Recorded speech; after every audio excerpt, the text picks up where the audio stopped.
Hey folks, welcome to episode 15, a very short episode of Taco Bonsai. I'm Taco.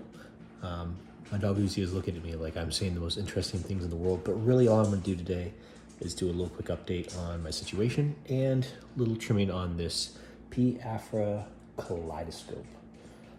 So I'm going to zoom in a little bit and do this with a little bit more precision. First things first, I was at the pet food store today.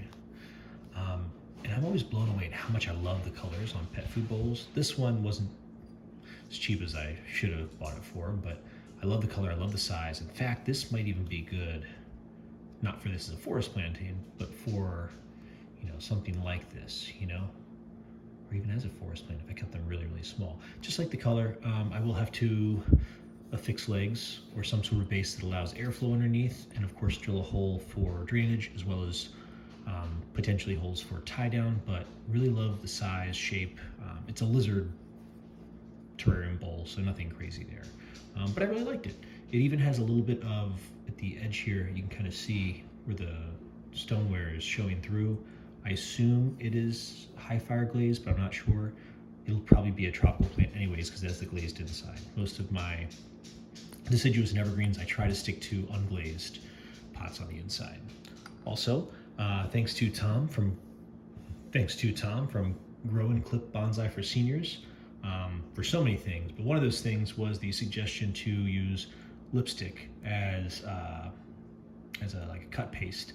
This is not the same brand that he got. I did get the same brand he got, but they had it in they didn't have the gunmetal like he said to use, which I would have loved to find. For 99 cents, they had a color that was, it looked like it was almost like the same color as this trunk here, but it was gold when it went down. So it looked kind of funky. It had sparkles in it. I don't like that there was that many sparkles. This one was also 98 cents. It was from LA Colors at Walmart, and it is called Melted Nude. This is the last time you will hear me say those words out loud on my channel. Again, not saying that again, but we will see when it comes time to do some trimming and do some, good pruning where I need cut paste, how this works out. Thanks again, Tom. Great tip. Much cheaper than cut paste and so much easier to apply. Not messy at all. So I'm very happy for that. Just got that today. I'd gotten the other type that he told me to get before, the Fantasy Makers Wet and Wild, something like that. Funny brand name, but really good product. So this is my Portulacaria Afra Kaleidoscope. And as I'd said, I got this because I like the way this one was shaped, especially the one in the center. I did some clearing out of all the extra soil on the top and just, threw some soil in the bottom here so you could seal it better. That center one's got a good trunk to it. Now what bothers me about this, and I think I found out from Dave's Bonsai, as a result of his chat with, oh man, I should know this. It was a gentleman who only does basically jades. He was talking about if you over fertilize them, they will drop the variegation, either go all white or all green.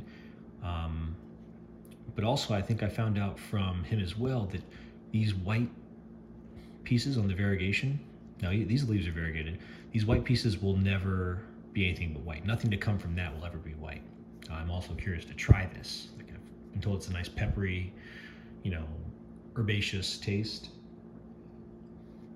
When I put up, I think it was this one on my channel, previous video, someone said, I saw, somebody popping them in his mouth and it was really entertaining to watch. I won't do that on camera because I'm very certain I'll like them, but I'm going to wash them, let them clean off, because this did come from, a box store. I don't know what's on it, but I am going to cut off all this white stuff. I'm going to go heavy on fertilizer because I think David said that they do like fertilizer, but I do not want white leaves. They're kind of pretty, but it's not why I got this plant.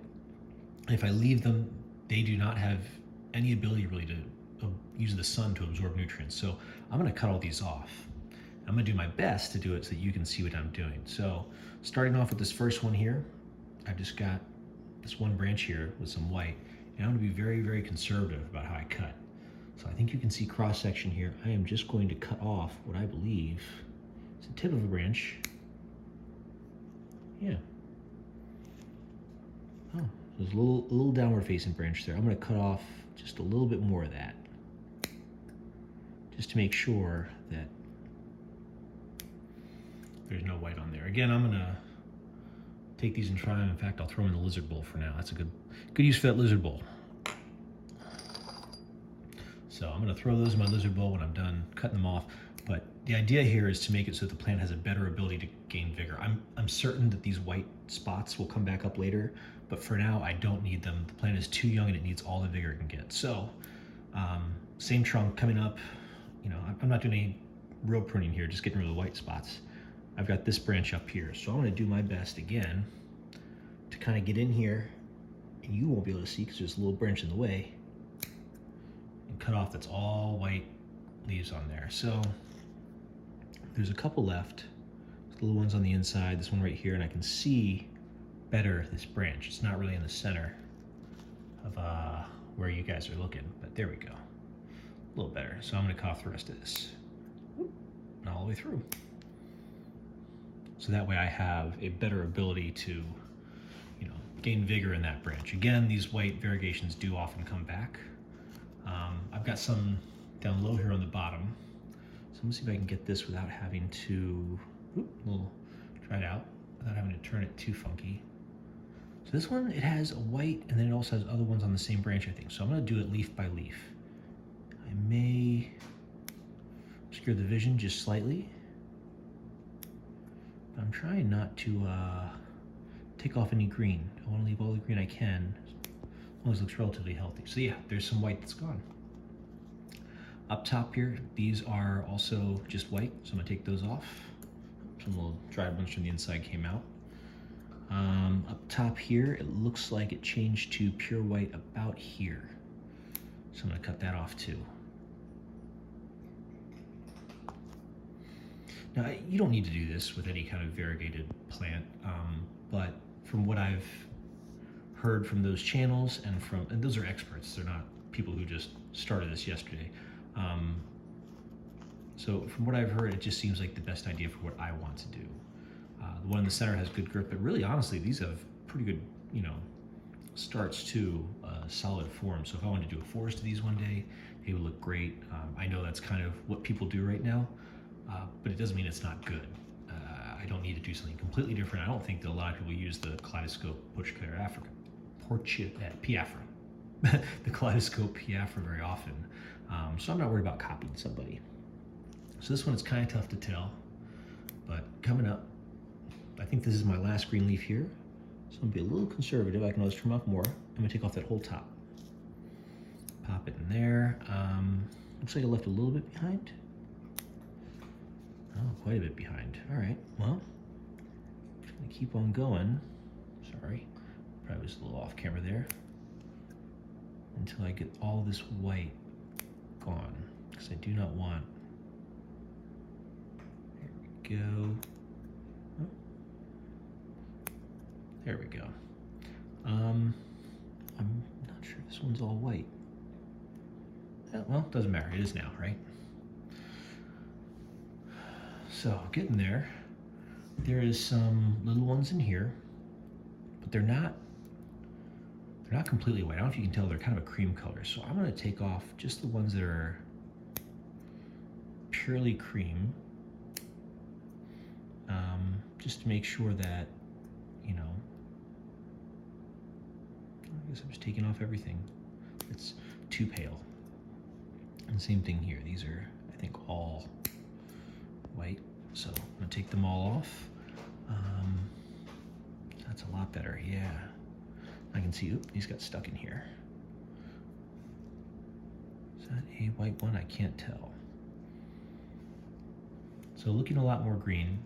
It still is variegated, it still has these nice colors to it, but I just don't want those using energy without giving energy back. So my last bits of white, I think, are right in here, and they're really tough to see.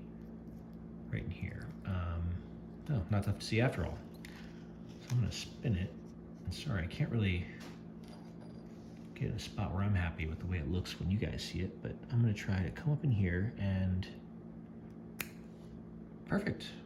All right, so there is a, ooh, maybe took an extra one with me. That's all right. I can always grow back. So that's my Portulacaria Afra. I'm gonna stop. I'm gonna stop saying Portulacaria. I just can't say it.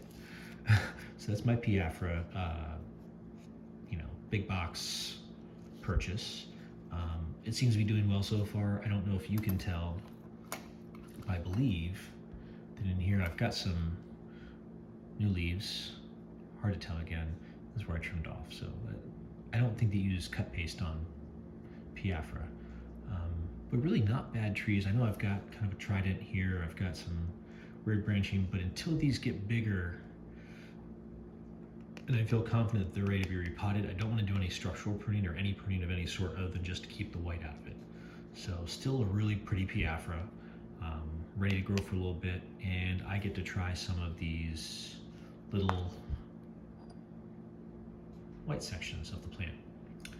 Thanks for joining me again on Taco Bonsai. Thank you to all the creators who have been interacting with me and coaching me and, giving me advice and humoring me and all the funny bits that they're saying and I'm saying. It has really been a lot of fun talking to all of you. So, please keep doing it. It makes me very happy. Everyone who I'm commenting on, I'm not sending any disingenuous comments. In particular, I want to highlight Steve's Backyard Bonsai. So I'm not from New York, but I love New York. And his whole concept of his creative landscape design speaks to me so much. Maybe it's because I'm from another city, kind of.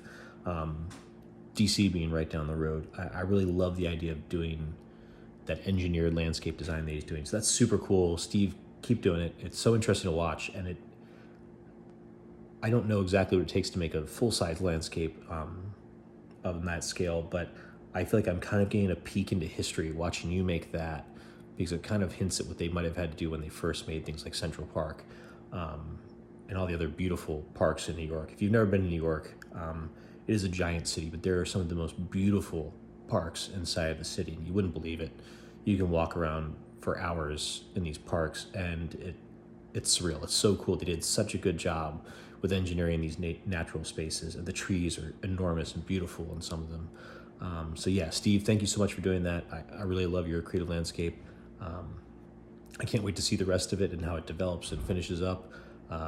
Thank you to everyone who coached me, of course, on this and the other projects I've been working on. My next episode may not be for a couple of days. We're expecting rain and wind, and not that it's going to be so cold and rainy and so windy that I can't work, but the rest of my trees are outside. I don't really have anything left to do inside until branches have lignified and I can feel confident pruning them. So if my next episode is not for a couple of days, I just put up a couple of shorts, that's fine. I'm okay. But I will try to resume as quickly as I can to being, more active, or as active as I have been with posting videos, whether they be full length, whether they just be a short one like this. Again, comment, like, and subscribe, and thanks for joining me today. Have a great night.